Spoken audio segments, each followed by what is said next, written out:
Ahok seminim pengetahuanku tuh orangnya tegas banget ya. Tegas dan nampaknya tuh orang yang bersih gitu. Kayaknya anti banget ya sama korupsi. Jujur lah. Oh, kalau Menarik. ya kalau saya mungkin salah satunya Pak Ahok juga orang yang tegas gitu kan. Ya siapa tahu Pak Ahok mau mampir-mampir ke Ketua Sandung kasus dugaan tindak pidana korupsi.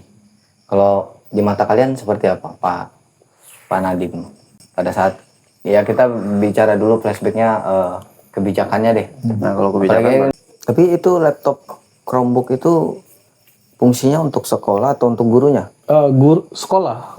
Boleh dipakai guru, boleh dipakai siswa. Oh gitu. Dan ketika kami nerima itu, saya terima ya karena memang kan di bagian Satpres ketika terima paket itu ada namanya BAST kan. Bukti terima itu. Dan memang saya lihat dari rincian anggarannya itu cukup besar. Ya pasti. Saya lihat wah cukup besar Gitu. Akses internet, akses jalan apa segala infrastruktur ya wilayah. seperti yang kau bilang tadi, persentasenya aja sampai 97% itu digunakan dengan baik loh. Yes. ya kan. Sisa 3% aja. Sebenarnya efektif atau tidaknya Chromebook itu kan memang bisa dicek langsung di pusat. Kan ketahuan tuh apa aja yang dibuka. Gitu. Ini kasusnya kurang lebih sama dengan kasusnya Tom Lembong sama Ibu Ira Puspadewi. Aku masih berpikir kayaknya Pak Prabowo bakal turun tangan lagi deh. Entah memberikan abolisi seperti Tom Lembong atau rehabilitasi seperti Ibu Ira Puspadewi. Sepertinya beliau bakal turun sebagai pahlawan. Posisinya sama nih kan. Dipanggil Pak Jokowi. Pada hari ini juga ini, Dipanggil Pak Jokowi. Dipanggil Pak Jokowi menghadap Tim Nadiem. Kuasamu, tukar wawasan, tambah ilmu.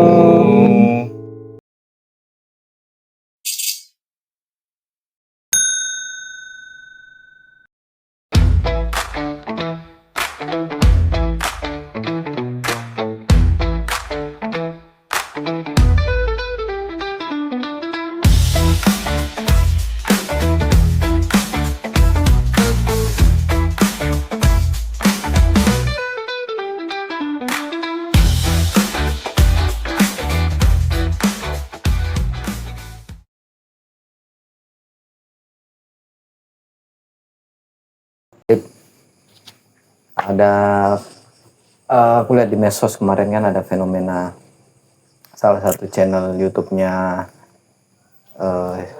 Densu dan Ahok yang katanya sempat di take down ya kan. Jadi mungkin sedikit membahas tentang, kalau nggak salah sih abis itu kan muncul lagi tuh video itu. Membahas tentang mensreya, membahas tentang Chromebook, membahas tentang ya suka dukanya Pak Ahok lah pada saat yang menjabat juga kan, ceritanya seperti itu. Kalau ngelihat sendiri sosok Pak Ahok di matamu gimana sih? Ahok seminim pengetahuanku tuh orangnya tegas banget ya. Tegas dan nampaknya tuh orang yang bersih gitu. Kayaknya anti banget ya sama korupsi. Jujur lah. Oh, kalau kalian sendiri Bang, ada nggak pejabat-pejabat pemerintahan yang kalian anggap ini orang baik, ini orang lurus lah? Kalau kalian sendiri ada nggak? Padi banyak lo idolanya banyak ya. Iya sih. Yusuf dulu deh. Berarti terakhir. Yusuf. Idola siapa ya? Kalau aku Jokowi sih. Oh Jokowers banget ini. Jokowers nah bisa diubah ini. Ini jujur apa sarkas nih? Jujur. Tapi Ini kan lagi kalau katanya Panji kan menurut saya. Iya, menurut keyakinan aman. Ya kan. Tapi kita maksudnya tuh point of view-nya berbeda. Kalau mungkin Ahok, Pak Basuki Cahayapurnama itu dengan sisi tegasnya, sisi jujurnya gitu ya. Kalau Pak Jokowi itu, kalau aku kagumnya tuh memang dia tuh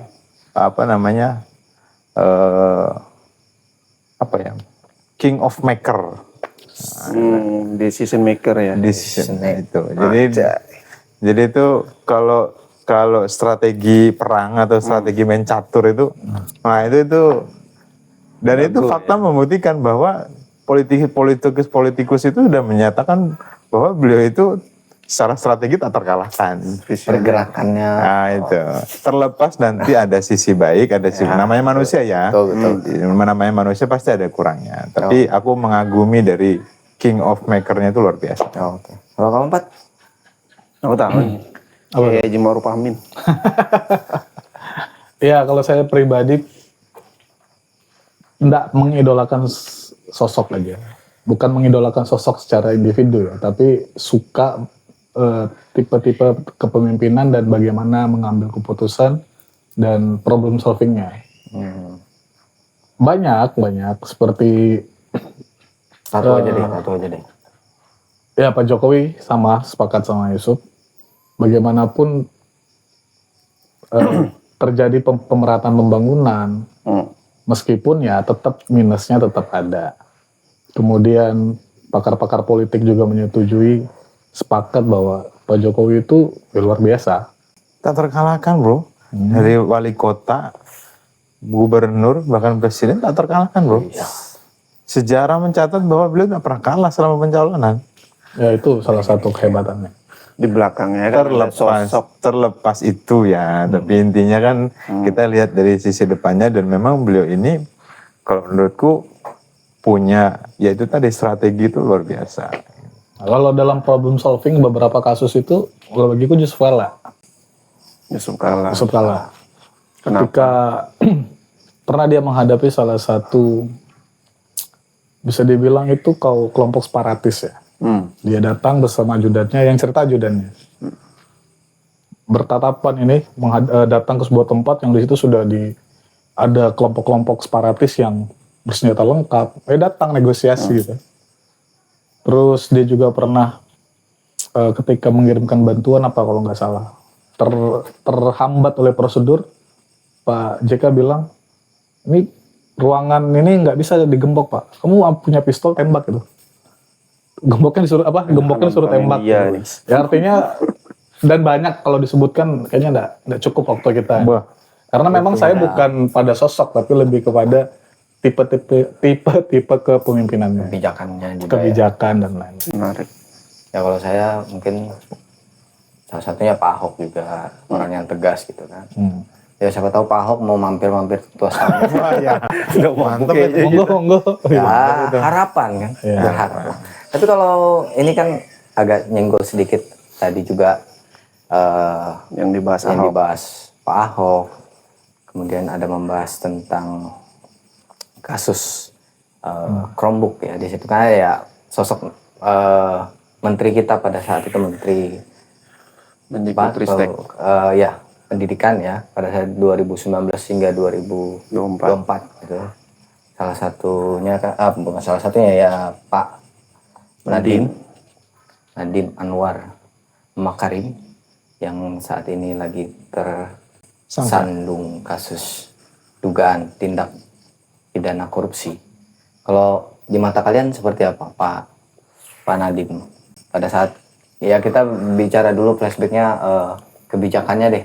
Nah kalau kebijakan guru. Yang bersinggungan langsung. Ya bersinggungan langsung Pak. Bersinggungan langsung kayak gini ya. Gak perlu pakai act out dong. Gimana? Ya tentunya sekolah-sekolah, hampir seluruh sekolah Indonesia atau bahkan mungkin seluruhnya. Kita nggak punya datanya untuk itu. 97%. 97% mendapatkan bantuan Chromebook. Nah kalau di sekolah saya sendiri, kebetulan kan saya di swasta nih. Nah kalau di tempat saya sendiri itu kemarin ada 15 Chromebook. Memang rencana awalnya rapat sama Pak Nadiem itu, bukan saya yang rapat Pak Nadiem dengan para staf susnya itu ya. Itu 14 Chromebook dan 1 laptop Windows gitu. Nah, tapi yang kemudian hasil keputusannya sebagaimana Pak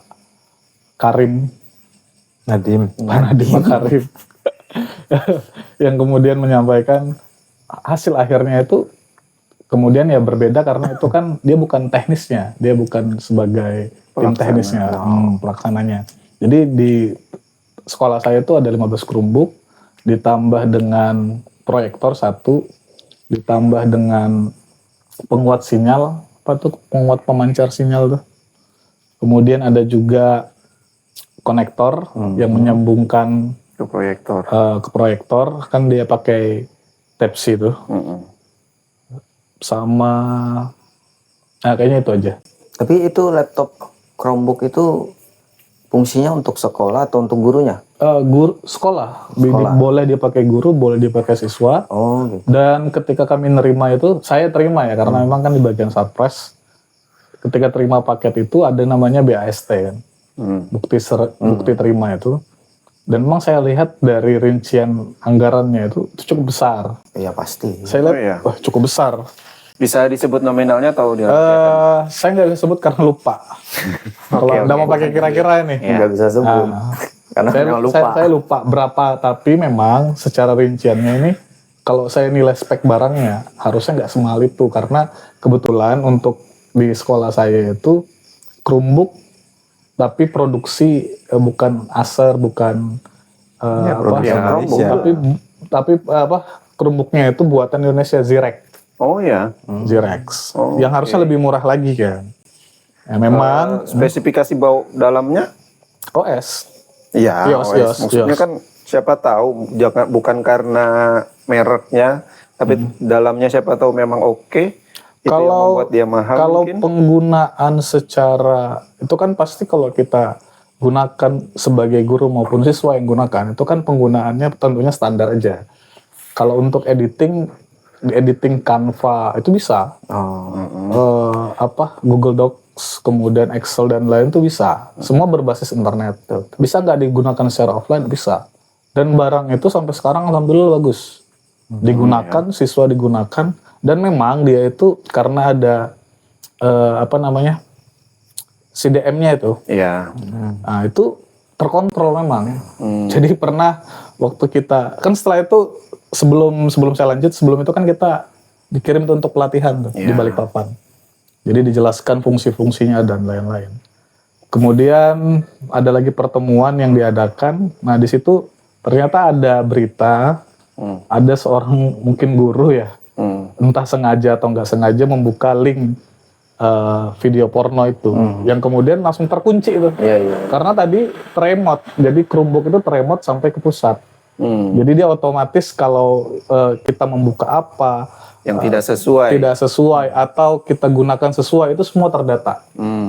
Dan dia memiliki storage itu tinggi sekali. Iya soalnya karena cloud ya. Gue dengar dari penjelasannya Pak Ahok tuh kan ada ya, walaupun kita nggak ngerti ya, kalau aku pribadi nggak ngerti ya maksudnya sistem IT itu seperti apa. Cuman katanya itu memang aplikasi itu ada di laptop itu gitu. Ya, dan kalau menurut saya ya, dengan keterbatasan saya juga tentunya, itu sangat berguna sekali. Sangat berguna, bahkan kalau saya pribadi, kurang nih 15, tambahilah 5 lagi 20 kan jadinya.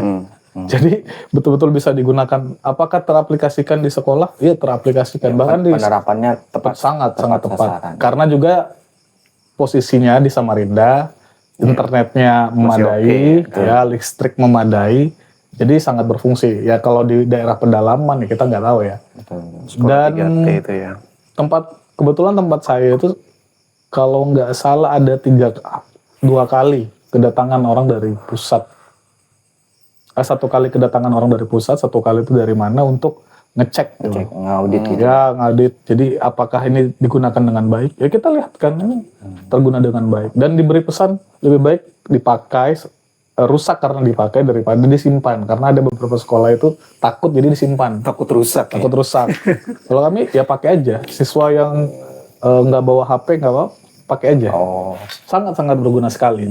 Terlepas daripada anggarannya di markup atau lain-lain itu ya. Terlepas dari mungkin di markup mungkin. Ya, tidak kan isu-isunya kan di markup makanya dipermasalahkan. Karena kan ada beberapa, kalau yang baca itu kan beberapa kalau nggak salah 3 penyalahgunaan seperti itu dalam pasal-pasalnya itu ada 3 pasal. 3 dakwaan. Iya, kalau nggak salah seperti itu ya. Nah tapi ini mau tanya sedikit nih, menurut kalian ya. Sekali lagi menurut Keyakinan kalian. Supaya nggak ya, karena keyakinan orang nggak bisa dipermasalahkan tuh. Tiba-tiba ada ormas datang ke sini kan panjang urusan. Aman. Aman kalau Ini kalau ormas ini. Ini kan tadi kan yang Fadli bilang apa namanya pengaplikasiannya, penerapannya kan tepat sasaran kan, tapi kan juga ada beberapa wilayah-wilayah yang susah mungkin sinyalnya, yang apa kalau Habibie bilang tuh 3T. Iya, 3T. 3T kan. Jadi kalau nggak salah itu pernah ada beritanya bahwa Chromebook itu memang sudah disodorkan gitu, sudah diajukan pada tahun menteri yang sebelumnya, cuman dilakukan penolakan karena kesusahan tadi infrastruktur belum merata. Dan akhirnya diaplikasikan dan di tahunnya Nadiem itu ketika menjabat. Kalau menurut kalian, pandangan kalian, apakah sah-sah aja itu menerapkan penerapan Chromebook itu? Di satu sisi kita masih ada beberapa daerah-daerah yang masih tertinggal, yang masih susah sinyal, infrastrukturnya agak susah, seperti apalagi sulit terjangkau lah dalam tanda kutip. Kalau menurut kalian, menurut Yusuf? Ini penggunaan ya, spesifik kita bicara penggunaan. Kebijakannya ketika Tepat nggak sudah? tepat nggak itu? Harus nggak Chromebook itu disasarkan seperti itu? Gini, maksudnya mungkin pertanyaanmu mengarah ke produknya, harus Chromebook atau mungkin Windows atau gimana? Enggak kebijakannya, karena kan masih ada daerah tertinggal tadi. Apakah memang harus Chromebook ini harus, ataukah nanti tunggu infrastruktur dulu, kayak gitu loh? Apakah ini tergesa-gesa, dalam tanda kutip tergesa-gesa gitu? Ya kalau aku berpendapat mungkin bisa jadi ya, tapi kan kalau kita bisa bicara persentase, sebenarnya antara 3T dan yang tidak 3T itu kan lebih banyak yang tidak 3T. Iya, betul. Kita bicara persentase kan begitu. Jadi ketika kebijakannya menggunakan Chromebook, apalagi tadi diceritakan sama Fadli, semuanya itu terkontrol, dan itu menurutku malah bagus. Jadi si laptop ini tidak disalahgunakan kan akhirnya, nggak dibawa pulang sama mungkin mohon maaf ada oknumnya. Terus kemudian nanti ya itu tadi ada yang buka situs-situs yang harusnya tidak dibuka. Karena itu terkontrol banget kan akhirnya pemanfaatannya jadi lebih efektif. Kalau gitu. masalah terkontrol, kurasa di Windows juga ada sistem yang semacam CDM tadi itu juga ada. Cuma kekurangan di Windows ini pertama adalah lisensinya yang selalu berbayar. Itu baru lisensi. Itu per Chromebook kan, ibaratnya kalau mau bayar Per laptop lah ya. per user. Terus belum lagi nanti langganan dari Word-nya, Microsoft Office-nya, yang itu per bulannya per user pula makin besar lagi. Terus tadi yang sistem untuk mengontrolnya juga nanti ada langganan lagi. Jadi menurutku bakal lebih besar biayanya jika pakai Windows. Dan memang menghemat 1, sekian triliun kan dari ini. Nah, kembali ke pertanyaan tadi tuh. Kita bicara fakta deh. Kita bicara fakta begini. Ya kita ini kan sedikit banyak kita hidup di birokrasi juga kan. Fakta mengatakan bahwa, tapi ini nggak perlu kita sebut lah ya. Fakta mengatakan bahwa ketika seseorang itu dapat laptop Windows nih, sebelum masa ada Chromebook ya, laptop nih dapat, sampai pensiun, bahkan ketika dibawa pulang. Itu fakta. Ya kan? Tapi ketika muncul Chromebook, minat nggak mereka? Ya karena penggunaannya nggak bisa seperti seluas itu maksud Windows. Maka kan kalau ketika ditanya kebijakan ini dipaksakan atau tidak, ya bisa jadi memang merugikan untuk 3T. Tapi kan secara persentase tadi kan kita lebih banyak yang tidak 3T. Betul. Jadi untuk yang tidak 3T ini rasaku sangat efektif. Iya. Sangat. Apakah harus menunggu yang 3T mapan dulu sesuai dulu kan bakal lambat. Akhirnya yang tidak 3T tadi harus menunggu yang 3T untuk mapan dulu sih, pada repot banget itu. Atau enggak bekerja sama atau bersinambung dengan apa kalau kementerian yang untuk pembangunan wilayah? Kemudian Ada desa Ya yang Kementerian seperti desa. itu, yang untuk dan wilayah infrastruktur. terpencil. Untuk infrastrukturnya mungkin. Infrastrukturnya PU. Maksudnya Kalau di pembangunan digitalnya bisa berarti di Kominfo, Komdigi. Komdigi Ya, sekarang. jadinya bersinergis ke seluruh. Ya, sekarang Ya, sampai harus sekarang. pasti Mulai kan dari zaman bersinergi. presiden sebelumnya kan sudah ada istilah tol apa? Tol langit. Itu kan semua kan pembangunan jaringan. Bukan ustadz aja yang langitnya ada tol juga langit. Tol langit, tol laut, tol langit kan. Kan itu kan pembangunan infrastruktur untuk jaringan kan maksudnya kan itu. Itu apalagi sekarang juga kita nyebut merek nggak apa-apa ya, ada Starlink. Ya kan? Contohnya gini deh, kita bicara Kaltim aja deh karena kita di sini. Sekarang kita bicara Kaltim ini yang 3T sama yang nggak 3T banyak mana? Ya, jelas Banyak ya, yang nggak 3T kan, itu aja kan. Jadi kan perbandingannya gitu aja. Apalagi kalau daerah Jawa tuh kayaknya mayoritas nggak Iya, mayoritas kan? aman Yang sih. 3T paling tuh cuma berapa aja gitu.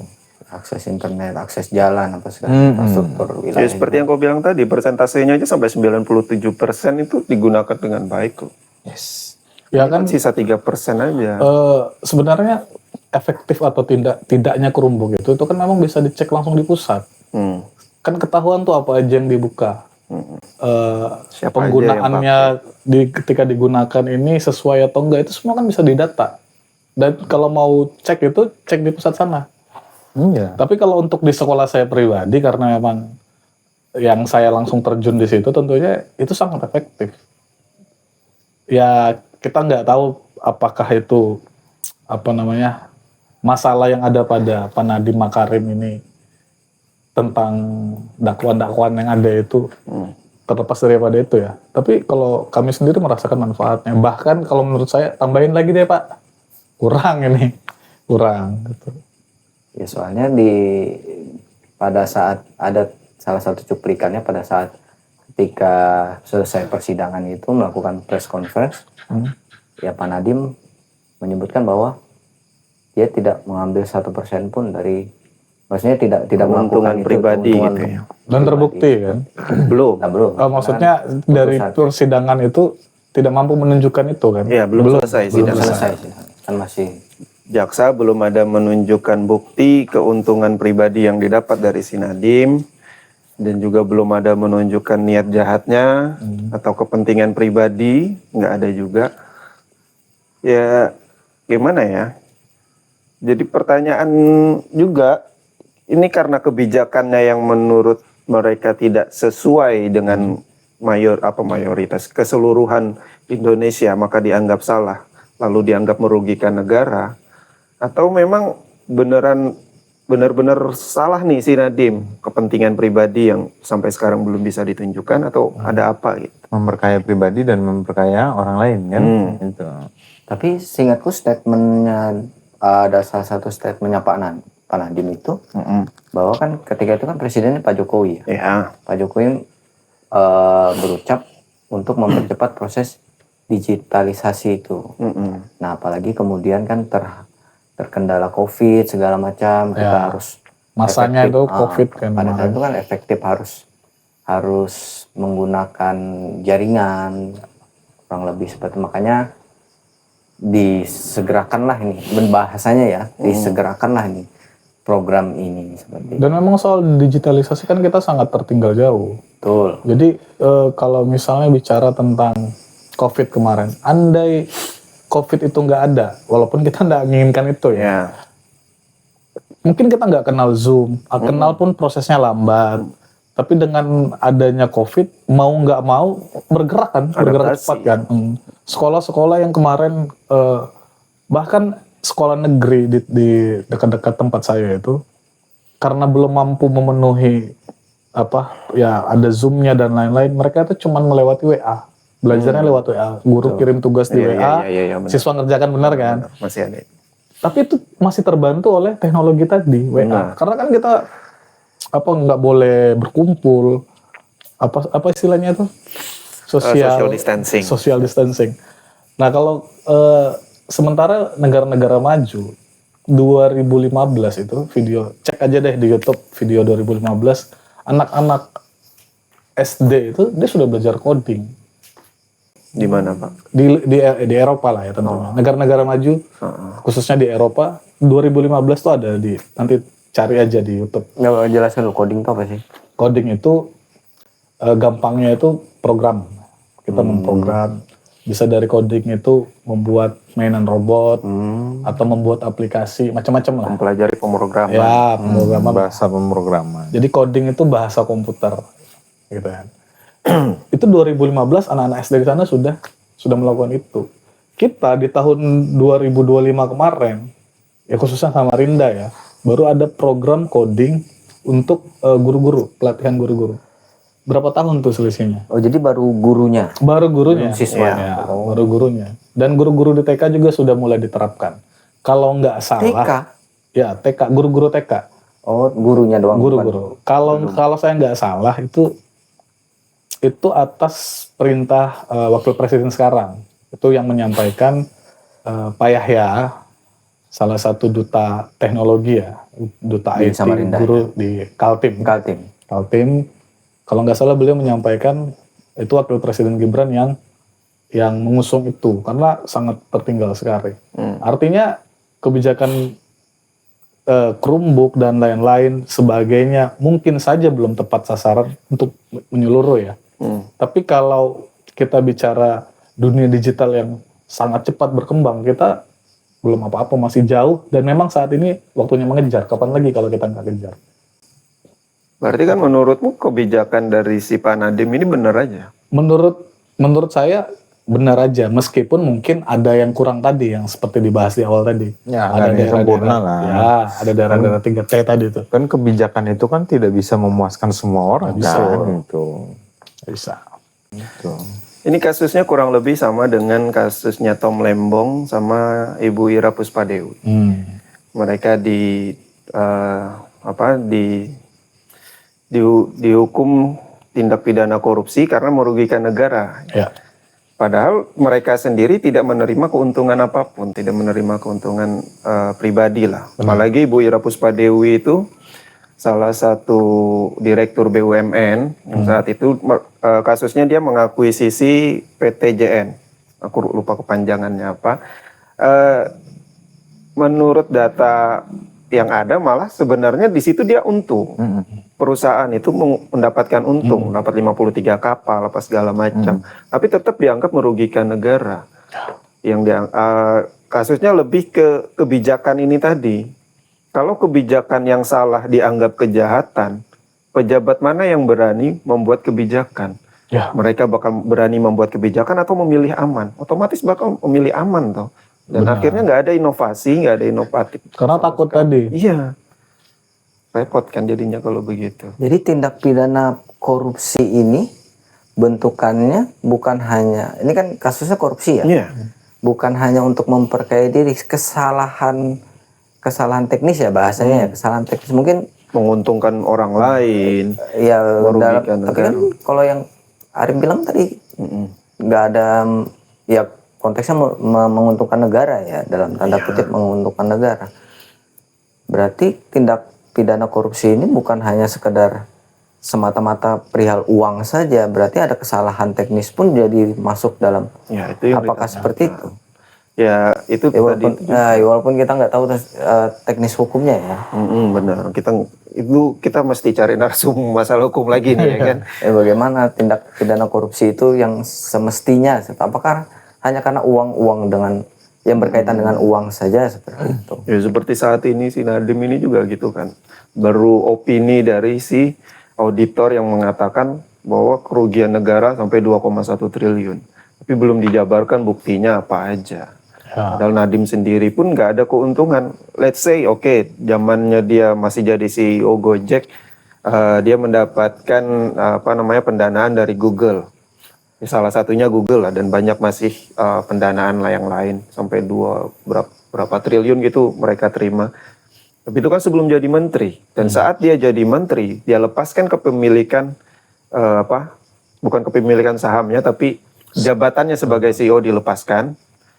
Sebelum dia menjabat jadi menteri itu kepemilikan sahamnya sekitar 4% kalau tidak salah, 4% dari seluruh saham Gojek itu. Nah saat dia menjabat jadi menteri, info yang ku baca itu malah sahamnya cuma 0,01 dari saham GoTo itu. Artinya kan kecil banget. Ya. Dan dia tidak punya pengaruh apa-apa dari GoTo, biarpun dia punya saham di situ, karena dia minoritas. Artinya biarpun di sini diduga bahwa dia menguntungkan si Google, kayaknya kepentingan untuk dia mendapatkan keuntungan dari Google pun enggak deh. Masa karena relasi lama terus dia disangka menguntungkan juga korupsi apa segala macam, kayaknya terlalu dibuat-buat juga. Nah, dan yang kita harapkan kan gini dari penegakan hukum. Kita bukan orang hukum ya. Ya. Tapi yang kita harapkan itu adalah bagaimana ketika hukum itu benar-benar ditegakkan, dijalankan sesuai yang salah ya dibuat ya salah dihukum, yang benar ya jangan disalah-salahkan, atau jangan ada politisasi atau kepentingan politik untuk menjatuhkan orang lain dengan cara dipidanakan, dilaporkan, lain-lain. Yang kita harapkan ini, kita sebagai masyarakat Indonesia, kalau orang-orang yang besar saja bisa dibegitukan, bagaimana yang kecil gitu. Nah, jadi ya penerapan hukum secara yang benar lah, jangan tajam ke atas, tajam ke bawah. Kayak apa sih tajam ke atas, tajam ke bawah sama dong. Ya maksudnya itu Tajam ke bawah, tumpul ke atas. enggak, intinya itu mau tajam sisi kiri, sisi kanan, yang penting adil, yang benar gitu. Tadi Kalau kamu sebutnya jangan tajam ke atas. ya kalau tajam ke atas, tajam ke bawah, Adil dong. adil ya. Adil. Tapi ini pertanyaan buat teman-teman semua. Perihal kasus ini yang terjadi Chromebook ini. Adakah kepentingan politik di sini? Dalam kasus ini? Ini Yusuf nih bagusnya. Iya, nih. Analisa yang begini-begini nih. Penerawangan secara dunia spiritual. Wah, politik pakai di spiritual juga. Siapa tahu. Politik ya spiritual. Ini kita pinggir jurang dikit ini. Ada nggak? Kalau Karena melihat dari politik. tuntutan jaksa ya, aku tuh malah indikasinya malah begini. Jaksa ini sekali lagi berdasarkan keyakinan saya. Terima kasih Bang Panji. Kasih tips sudah ya. Kasih tips. Ya kan kita kan supaya kita belajar dari mens rea kan. Tapi di awal juga kita sudah taruh disclaimer, Iya. ya kan, aman lah. Berdasarkan pemahaman keyakinan saya kan dari empat dakwaan jaksa penuntut umum itu, empat-empatnya ini kan belum ada bukti yang kuat. Dan empat-empatnya ini aku malah curiganya begini, satu memang ada politisasi. Nah ini juga masih kita coba telusuri, kita coba telaah arahnya ini akan kemana. Karena kan secara background sebenarnya Nadiem ini bukan orang politik.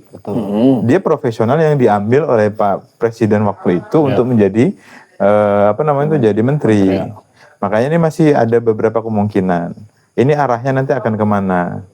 Nah terus yang kedua bisa jadi begini, jaksa ini sudah kadung. Sudah terlanjur mengatakan bahwa ini ada kasus. Ya. Tapi penelusuran mereka, penyelidikan mereka ini belum selesai.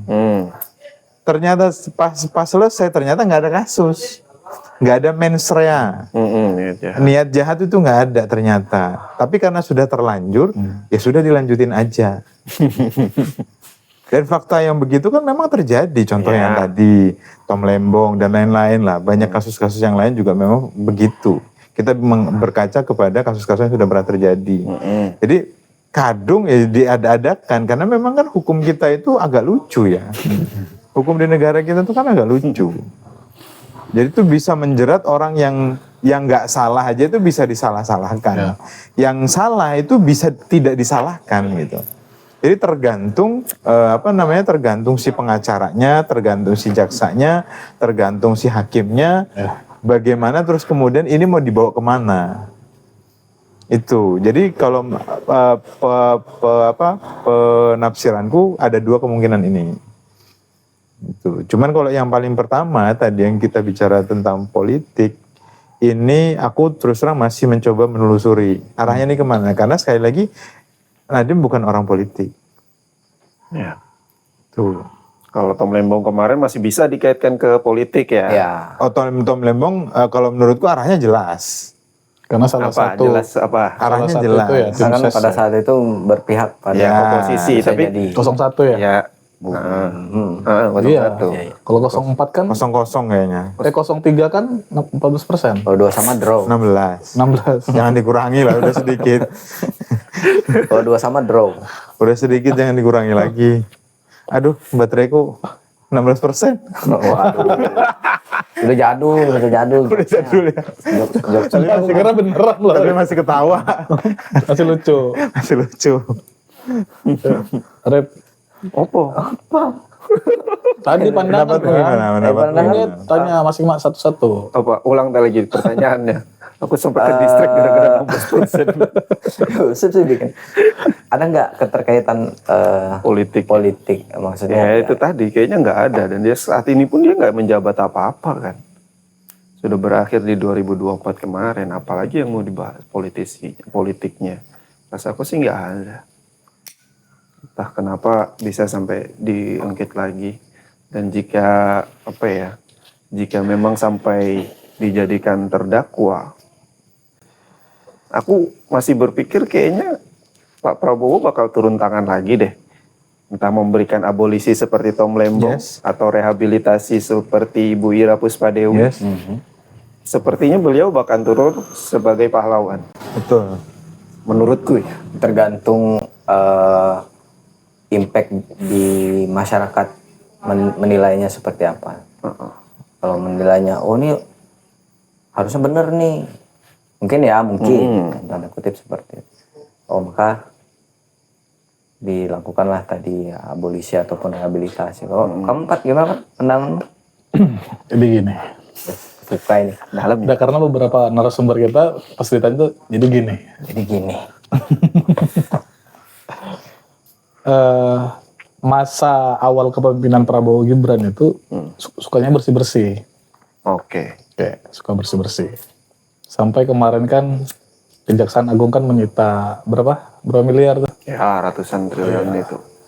Kayaknya kalau rumahmu Yusuf penuh duit ini. Nggak muat kayaknya. Nggak muat kayaknya. Di masih. kasur. Iya, di Kita kasur. mah hanya ratik wara kalau orang sini. Ya. Ya, jadi mungkin saja hal seperti ini politisasi menurut saya bisa jadi. Atau juga seperti kata Yusuf tadi, ini saya menyimpulkan. kadung apa tadi?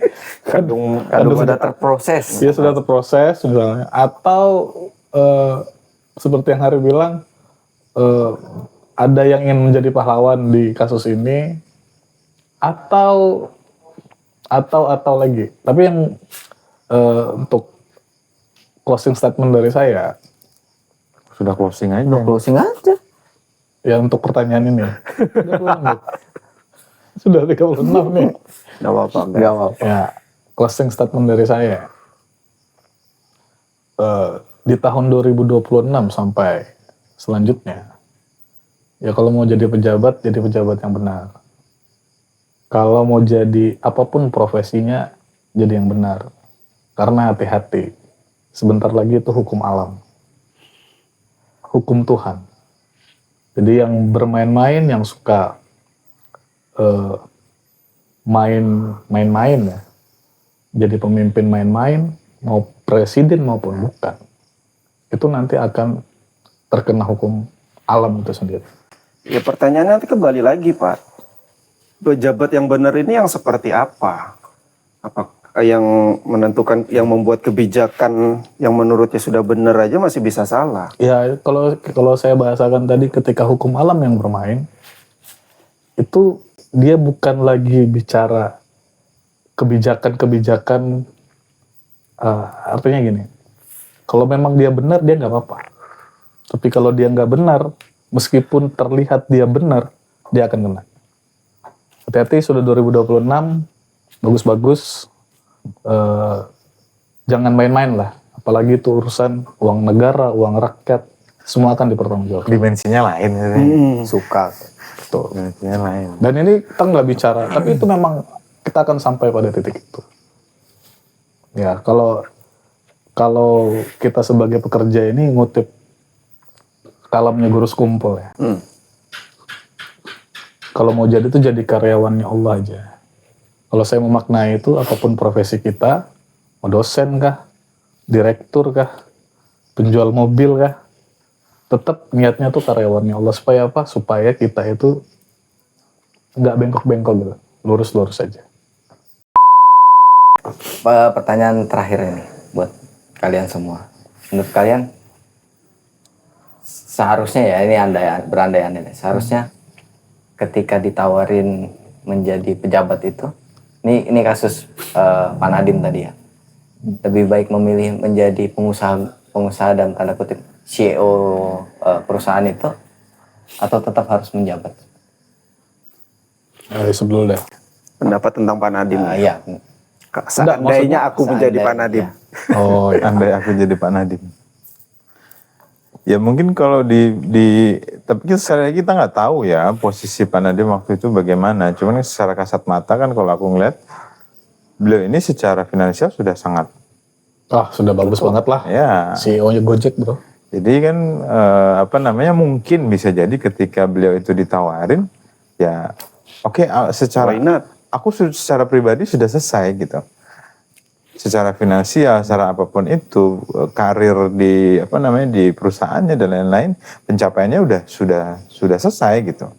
Sudah, kalau kurva itu udah puncak sudah gitu.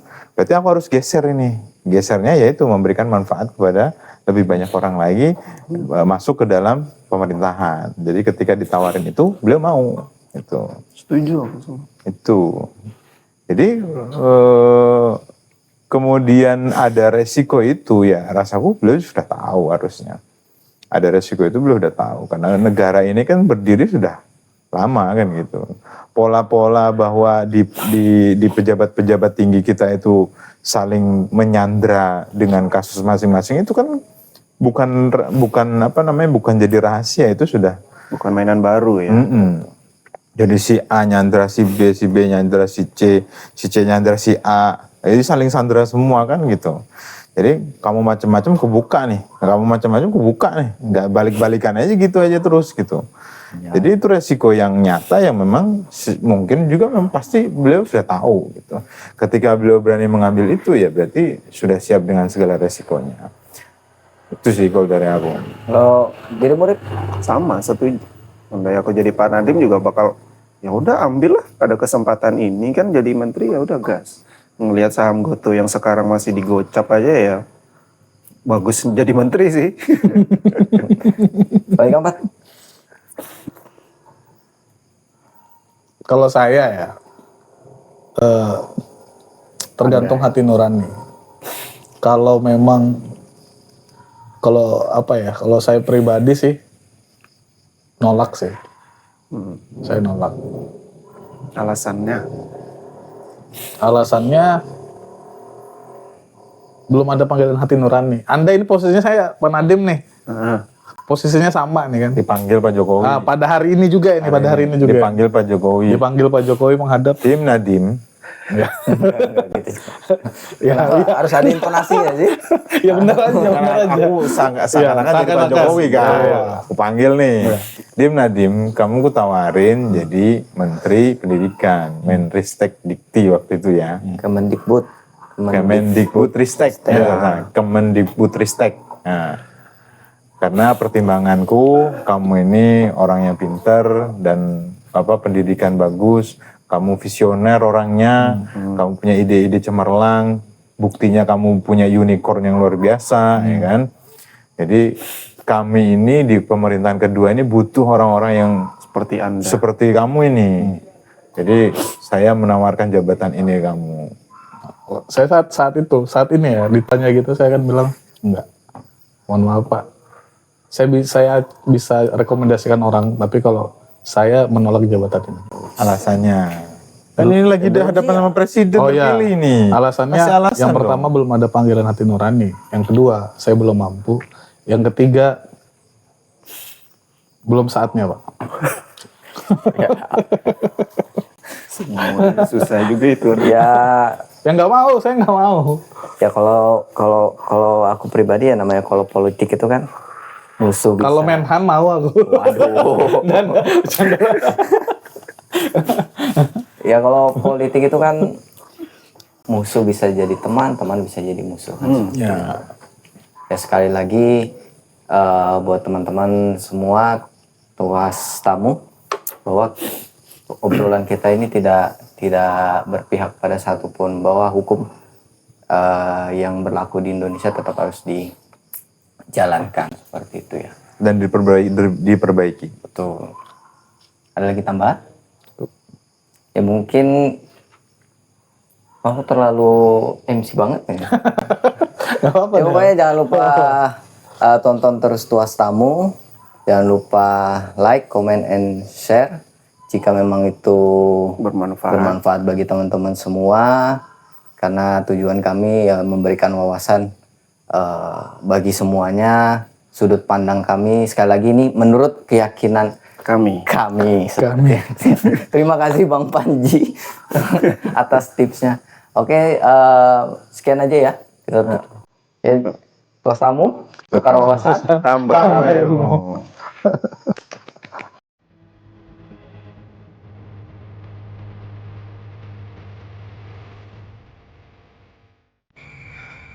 Bicara soal kekuasaan, kita harus jujur pada akal sehat. Kasus yang menyeret nama pejabat, termasuk Nadiem Makarim, belum vonis.